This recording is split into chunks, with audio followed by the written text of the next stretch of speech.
There has been some recent research that highlights a significant degree of underinsurance for many Australians.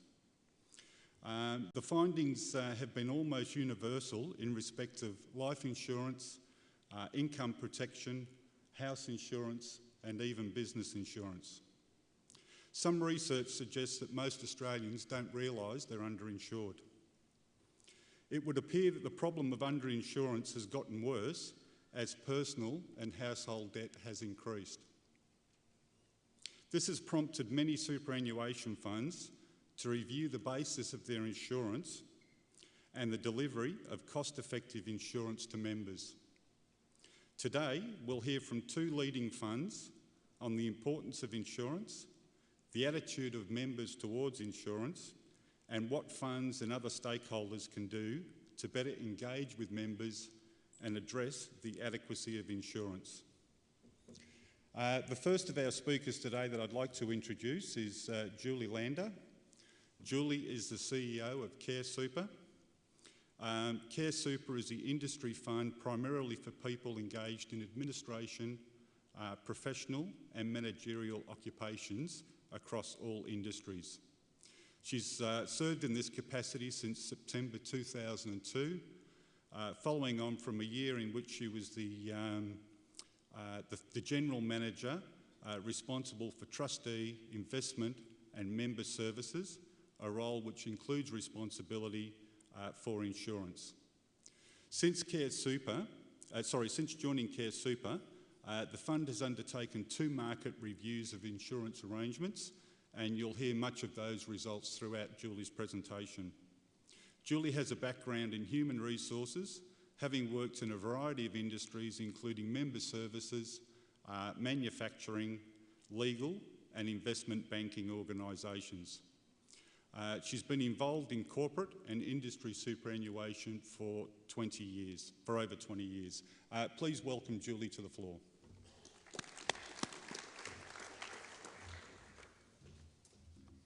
Thank you, John. Today, as John said, I'm going to share with you some information about Care Super and how we've looked at this issue of adequacy and responded to it, and secondly, how we engage with our members on this subject. So to try to get the button to work, to give you a little bit of background about Care Super, as John said, we are an industry fund looking after people engaged in administrative, professional and managerial occupations. Makes us a little bit different from some other industry funds in that we don't have an industry as such. Our members are employed across a whole wide range of industries and can more be defined by their occupation. That also means we have a diverse range of employers, and many of them have fewer than 5 linked members, so that even presents another challenge in how we communicate with our members because it can be quite difficult face to face. 2/3 of the fund's membership is female. That means that they, on average, probably have lower account balances than their male counterparts. We've got a lot of members who are in and out of the workforce and perhaps working on a temporary or contract basis. It's a fairly young fund. 80% of the members are aged under 51 and 60% even under 41. But having a largely office-based membership, from an insurance perspective, we're regarded as lower risk, which is good. And I think it's important to look at the sort of account balances that people have. The average account balance for an active member is $24,000, but at the same time, 20% of members have less than $1,000. And because we've got temps and people moving in and out of the workforce, it's an issue because they can be coming in with small account balances and maintaining small account balances. So we tend to have some very long-serving members with large account balances, but a bit of churn happening at the lower end. So is insurance an important benefit to members? Well, Care Super conducts satisfaction research every 2 years or so, And maybe not surprisingly, we found that insurance is not a key driver of satisfaction with the fund. Whilst members have scored the insurance benefit highly from a point of satisfaction with the benefit itself, it doesn't drive satisfaction with the fund as a whole. In fact, as a satisfier, insurance products are only on the radar for those aged between 35 and 49, according to our research. But I suppose that is a key point in people's lives when perhaps they've started a family, they've got a mortgage, they're thinking about their children's education, and they have more commitments than they had in their 20s, and perhaps that is when they're starting to think about insurance. Disappointingly, only 32% of the members surveyed said that they were even aware of the insurance cover provided through their membership. But that's an improvement on our 2003 survey when that number was only 22%. We further found that insurance was not mentioned as a reason for members to change funds. It wasn't mentioned to either come into Care Super or to move out. However, 34% of the respondents said that they had life insurance elsewhere, so perhaps they're thinking about their insurance needs and are just not aware of the fact that it is available through their super fund. So that does give us an opportunity, and especially an opportunity to perhaps get them to compare the insurance cover they've got outside, how much they're paying for it and how much they could pay for it within Care Super. I even looked at the number of click-throughs we get on the website for the insurance pages, and over the last 6 months that was only about 5% of visitors to the website. So we can see that from a member's perspective, this isn't a high issue on their agenda, and perhaps it should be. Equally with employers, whose satisfaction we research as well, superannuation is not shown as a key driver of satisfaction with the fund. It's certainly way down the list from investment choice, investment performance, ease of doing business with us, the relationship employers have with the fund. However, we do have some special insurance arrangements, which is sort of more like corporate insurance, and where we can engage with employers about those benefits, they are getting some traction. So all this, I guess, could be quite disheartening, and I guess it reflects the general attitude perhaps to superannuation as a whole, let alone insurance. But that provides us with opportunities to engage, to raise awareness, to get members to really think about their needs. Well, how much is enough?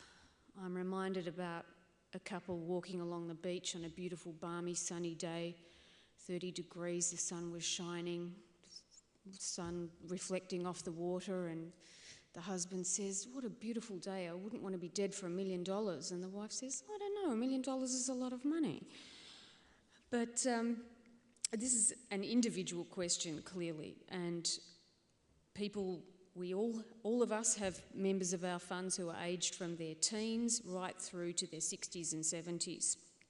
And how much insurance is enough is going to be different in every case. So one of the issues for a super fund is to hit the right level as a default benefit that is going to perhaps go part the way of addressing adequacy, but it is a fine balance, and we'll get to that a bit later. I think what we need to do is provide members with the skills to work out how much insurance they need, taking into account their commitments, their debt, any other assets they might have, their own income earning capacity, and the income earning capacity from their other assets. And this is going to change through their lives. The other thing we have to do is get them to think every 2 or 3 years, maybe I should review my insurance.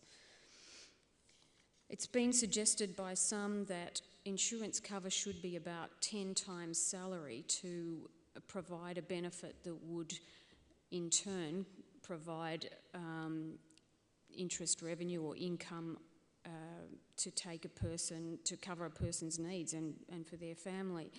Well, 10 times salary is nowhere is way above what we probably all provide as default cover. So this does point to an issue of underinsurance.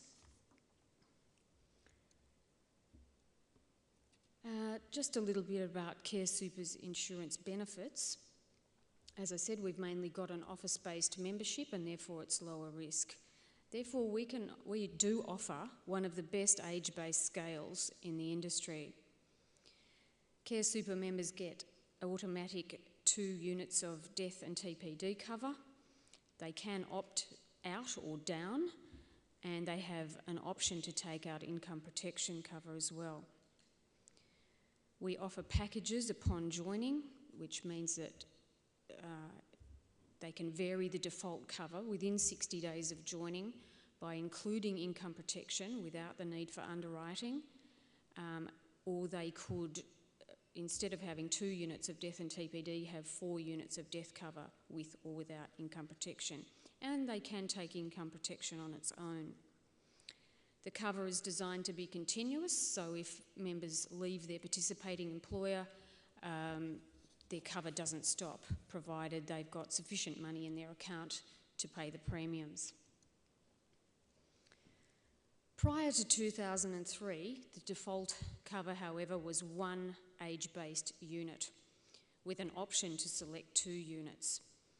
The units were $1 per week, and well, I think the vast majority of members had 1 unit, with some selecting 2. That was it. Clearly, if we looked at adequacy and considered the average mortgage and what have you, it was not going to be enough. I'm also want to clarify here that I'm talking about the cover in the industry fund, the general automatic cover. As I said before, we do have corporate arrangements that are a separate matter. So, as John mentioned, in 2002-2003, we went out to market and, with the help of IFS Insurance Broking, really considered our benefit design and how we could improve this for members, particularly as we were trying to appeal to managerial and professional people, and insurance is perhaps higher on their agenda. We had anecdotal evidence at that point that some of the people in these occupations said, well, I wouldn't consider an industry fund because I'm not going to get the insurance cover I need. So in 2003, we introduced a completely new benefit design. We still had our age-based scale and the default cover was a unit, but there was a slightly improved scale for $1. However, what I think the main change we made was to enable members to acquire cover up to $2 million, either by selecting more units or even by taking out fixed cover. So as we know, with age-based scales, the benefit decreases with age and the premium stays the same. With fixed cover, a person nominates the amount of cover they want, $500,000, $1 million, but the premium increases with age. It was at this time that we introduced the package options that I mentioned before, and for the first time introduced income protection cover. So new people can get IP upon joining if they tick the box within 60 days, but we had the issue of offering the IP to the existing membership, and we did a sort of special offer in that regard. But it's important to note that the vast majority of members come in to the fund without even having signed an application form, without having read the PDS, and prior to 2003 we didn't even have PDSs. So default cover is important because that's what most people have. At this time in 2003, we also introduced a professional scale. So if you like, our general scale was a bit more like an office scale. We introduced a professional scale for people who met certain criteria, and they had to just answer 3 or 4 simple questions to qualify for the professional scale. And it was also in 2003 that we introduced continuous cover. So going on with our issue of adequacy and us thinking how we could certainly improve things, in 2004 we changed the default to 2 units of cover with the ability to opt down. So this meant now that every new member of the fund would come in with 2 units in the general scale at the time, and that also made a clear difference to our insurance profile, because increasingly more members had 2 units instead of 1. Our last review was conducted in late 2005-2006, and we introduced a 3rd scale then. What was previously known as our general scale became our office scale, and all existing members in the general scale were covered under the office scale. And the new scale, if you like, was called general, but if you like, it was for non-office-based people. However, it's important to note that even if people don't tell us up front which scale they really should be covered by, this will be addressed at the time of a claim if necessary, so people will be paid out on the correct scale. Importantly, at this time too, we thought members have paid $1 a week for 18 years or something. It's possibly time that we can increase the premium to buy them more cover. So we did increase it by 50%, and so that's now basically $3 a week. We also improved the package options, really by simplifying them, and improved the automatic acceptance levels. In fact, this January as well, January 2008, we have negotiated higher AALs for income protection through our insurer, ComInsure. So members can have still a fixed cover, unit-based cover, up to $2 million, but the scales are improved, and as I said, they're really one of the best in the industry. So with all of that, how many members have taken up this additional insurance? Well, about 3,000, or 1.5% of the membership.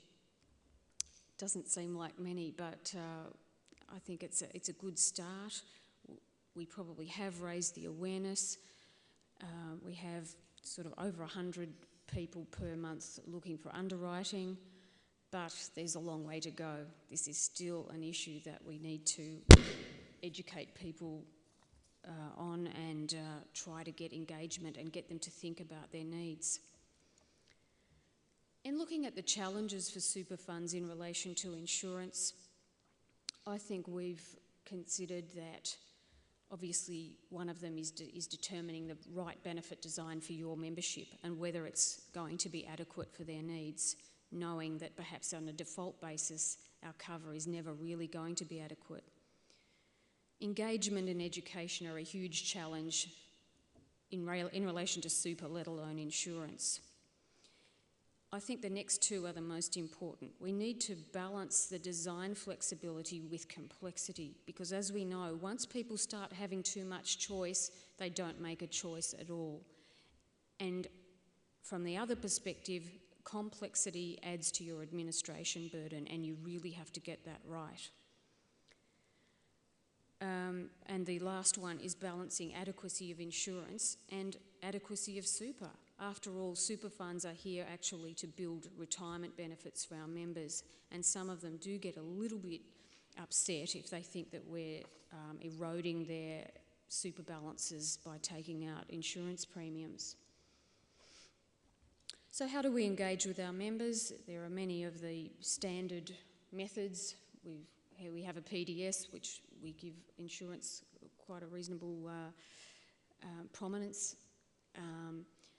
We have a specific and specialised insurance guide, which you can see on the screen now. That includes a calculator, which if your eyes are brilliant, you can see at the bottom there. That is designed to get people to look at their needs, what their assets are, what their liabilities are, to have some form of determining how much insurance cover they should have.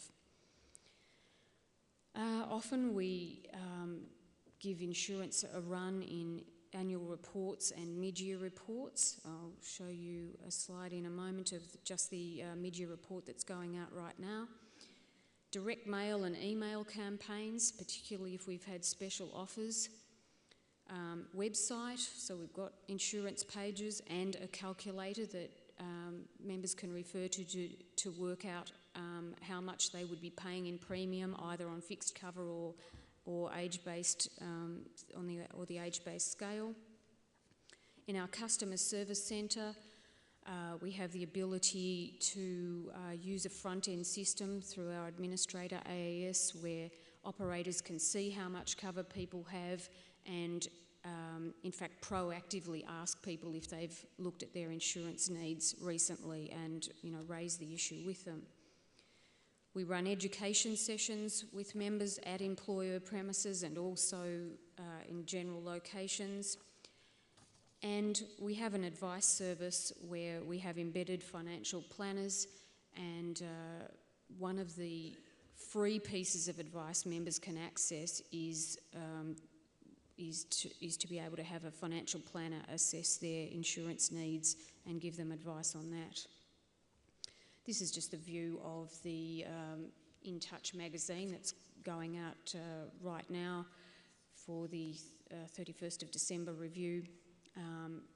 This year the marketing team has segmented the membership, and we've got in fact 4 versions of In Touch. So this one is going to the group, I think aged 35, 30 and above, so those for whom insurance is of greater importance.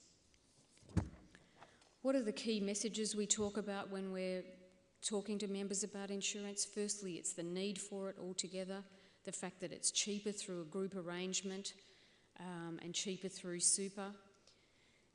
Importantly, that the premiums are not from their hip pocket. They're really not going to see the cost of it, but it's going to give them peace of mind to take out insurance through super, and where it is more tax effective.